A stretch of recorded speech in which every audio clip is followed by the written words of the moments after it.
in the room right now. Miriam Delicato, are you in the audience? She there? Okay, if she is, could she please come on stage? Thank you. This is Dave Corso.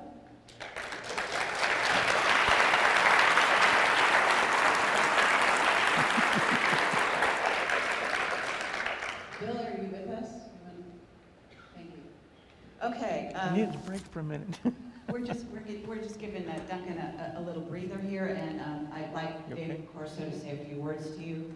Duncan does have more than one alternate, and he is investigating this very deeply. You have to understand that when somebody does that, breaking down those walls makes them very vulnerable, and if you've seen the recent Terminator movie, it's no lie, okay? So you just follow that character's trajectory in trying to find out what was done to him and watch his emotions, and you'll have some clue as to what's going on here, okay? So if you haven't seen the movie, I encourage you to do so, because it's really to the point. Dave Corso. Thank you.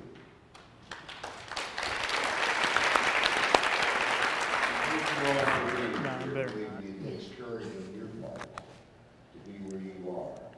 Thank you. Let me explain to you how I met Duncan this iteration of life. We had a mutual friend named John Morrow. John Morrow was the 13th member of the team. When the helicopter landed in, PTSD, and there's an energy in here that's working now on me to bring it on. I suspect I'm all for you. I'm that's in the what back it of you was. 100,000 times with love. Because that was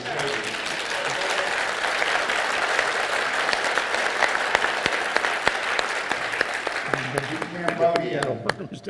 My team was sent to rescue another Special Forces fighting team. Move over here so we're all. We had problems. Sit down. I called for backup. Well, about 10 minutes later, the CH-47 Chinook lands and these 12 kids get out. What the hell is this? Bullets flying everywhere. There's this little kid with a big afro. A white kid. That one right there. I said, what the hell is this? Before I could ask the question, these kids form a circle, join hands, and there's a thunderclap and a flash of light like I've never seen. I look at the helicopter as my vision comes back, and there's a guy. I said, I don't know who the hell that guy is. I don't know what his uniform is. He was an officer in the Army, I think. Make a long story short, they flew away. We got the other team who were sent to rescue, and I said, Master Sergeant, what do you know? What do you recall? He said, blinding flash, bullet stopped.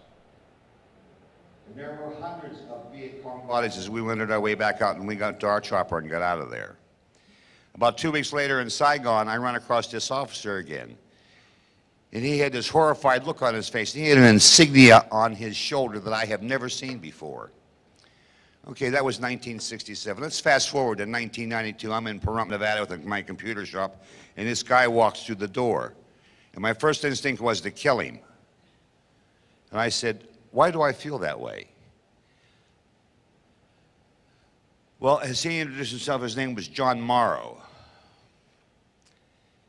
As he and I talked, I could sense there was something unusual about this gentleman. Well, John and I got to be good friends, and one day, after I had closed my shop, John was over because I was doing some work on his computer. I said, let me tell you, John, what I first experienced with you. I said, when you first came in my shop, I said, my first instinct was to kill you, and John Morrow's face got ashen white. I said, I know you from Vietnam. I said, when you introduced Duncan and I in this iteration, you were surprised that we knew each other, and you were even more surprised that Sean and I knew each other. I said, you didn't expect that. He said, no. He gave me some more background on Dunk because he was one of Dunk's trainers. John Morrow was a very unassuming gentleman. When you look at him, you think, what a big teddy bear. John loved cats. John loved my dogs. John was my friend. But he was a robot. There's a robot or two in here today. I no longer sense there being a danger. But when I met Dunk, and I'm not telling the story about the yellow snake either. That's a story for another time. You won't believe it. I didn't. My son, I have a son that's named David Thomas. He has an unusual knack of, he'll ask me what I think are stupid questions till I think about it. My nightmare started in 1983, when my son and I are sitting in a little two-man rubber life raft fishing in Strawberry Lake in California. He looked at me and said, "Daddy, I got a question for you." I said, "What's that?" He says, "What did you do in Vietnam? What did you really do? Because at times, man, you just act really weird." I said, "He's 9 years old. What's he asking me if I did in Vietnam for?" I said, "I think I did this." That night, the nightmare started. Duncan and I have been through iterations of life together, as have Allison and I and Laura and I. I'm here to meet people to tell you this. Whatever Duncan says, you can take it to the bank.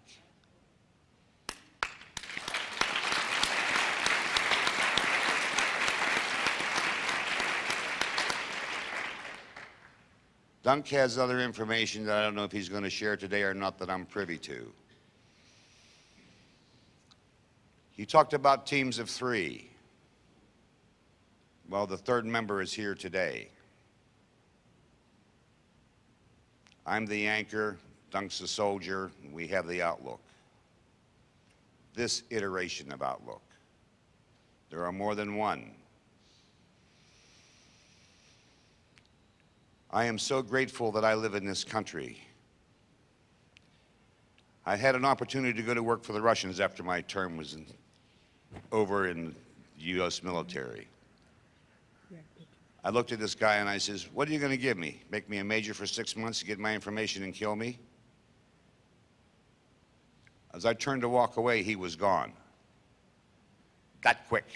Happened on a street in Oakland, California. You all have good hearts and souls, but I've seen one thing, because my talent is taking a mosaic and making a picture. A lot of you have a lot of the pieces. We need to sit down as a group and not design a camel, which is a horse designed by committee, but sit as a group, bring out one truth. The truth stands by itself. And what is the truth? Well, it's something that's politically acceptable today that may not be politically acceptable tomorrow. Or the truth is this: relaying an event or situation exactly as it is without taking to or adding from that event to make someone right or somebody wrong. Believe me, I know that's true. People say I'm crazy. Oh, I'm not crazy. It just happens you're not in my normal realm.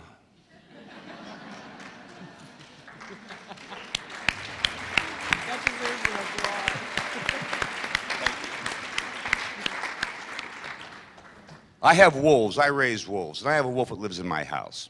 He's a purebred wolf. What is his name? You can dream on all you want. I have a wolf named Herc. And Duncan and I made a 300-mile trip. 4. It was about a 400-mile trip one way. I took Herc with me.